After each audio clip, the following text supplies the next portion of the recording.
ভালো থাকার টিপস আর একটা আমি আপনাদের বলি, সেটা হলো অনেকের পেটে সমস্যা হয়, তাই না? তো পেটে সমস্যা হওয়ার কারণে অনেকে আপনার টয়লেটটাও ক্লিয়ার হয় না, যেটা বাস্তব সত্য কথা, যে পেট ফুলে যায়, ঠিক আছে, কিন্তু পায়খানা ক্লিয়ার হয় না। তো এটা কি করবেন, কি উপায়ে ক্লিয়ার হবে জানেন? উপায়টা হচ্ছে প্রতিদিন রাত্রে তোকমা দানা এবং ইসবগুলোর ভুসি ভিজায় রাখবেন, ঠিক আছে?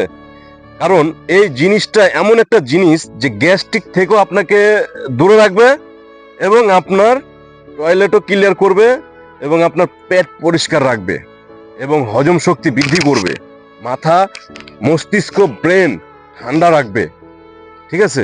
তো আরেকটা উপায় আছে পেটে সমস্যা হওয়ার কারণে, সেই উপায়টা হচ্ছে থানকুনি পাতা। যে পাতাটা আপনাদেরকে আমি ভিডিওতে দেখাই দিব, ঠিক আছে? দেখাই দিব যে পাতাটা আপনারা সকালে খালি পেটে খান। আর যে কোনো আপনার এই পাতাটা কোনো তিতা না, একবারে সুন্দর একটা পাতা। আপনি ইচ্ছা করলে ওই রস করেও খেতে পারবেন, আবার যদি বলেন যে না আমি রস করে খাবো না, পাতা চিবিয়েই খেয়ে ফেলবো, তাও খেতে পারবেন। তো এই প্রাকৃতিক উপায়গুলো আপনাদের জানতে হবে, ঠিক আছে? মেডিসিন দিয়ে যে আপনার সব কাজ করে তা না, মেডিসিনই কিন্তু সব কাজ করতে পারে না। আর মেডিসিন সব কাজ করতে গেলে সময় নাই, অনেক সময় নাই।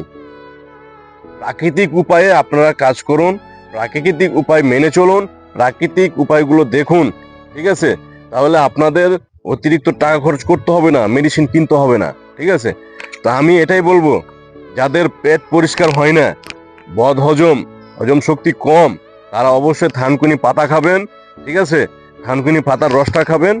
আর যদি পারেন 100% রাত্রে এইসবগুলোর ভুসি এবং তোকমা দানা ভিজায় রাখবেন, সকালে খেয়ে নেবেন খালি পেটে। খাওয়ার পরে 1 গ্লাস পানি খেয়ে নেবেন, দেখবেন যে আধা ঘন্টার ভিতরেই আপনার টয়লেটের চাপ চলে আসবে। 100% আসতে হবে। আর যখন আপনার টয়লেট ক্লিয়ার হয়ে যাবে, তখন আপনার দুনিয়া শান্তি। 3টা জিনিস যদি আপনি না করেন, তাহলে আপনি শুয়ে থেকে, বসে থেকে, দাঁড়িয়ে থেকে কোনোভাবেই শান্তি পাবেন না।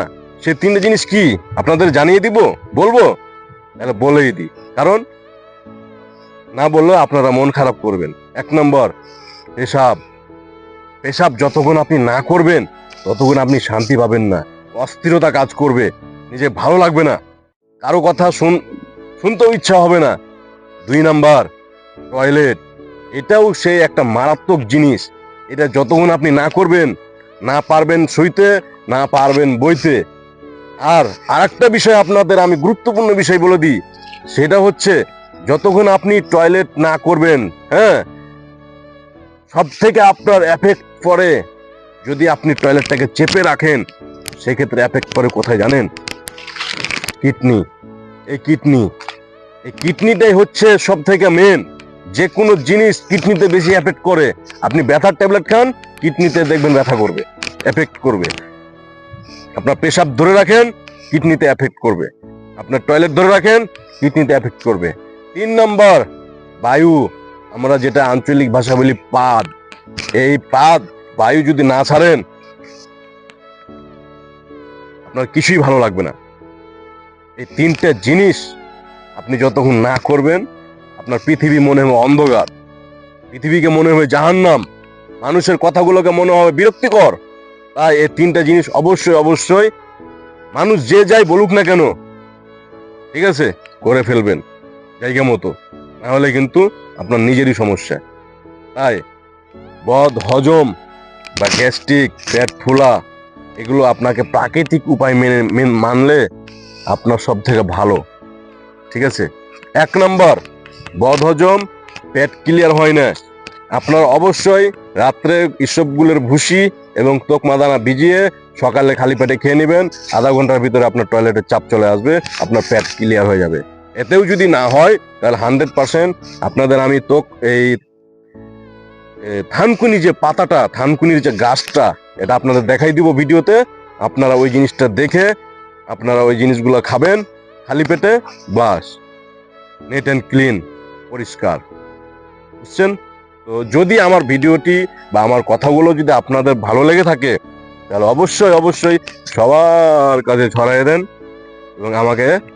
এবং আমাকে ভিডিও করার জন্য উদ্বুদ্ধ করেন, উৎসাহিত করেন, যেন আপনাদের মাঝে আমি নেক্সট টাইম আরো কিছু টিপস নিয়ে হাজির হতে পারি। আজকে এ পর্যন্তই। আল্লাহ হাফেজ, গুড বাই।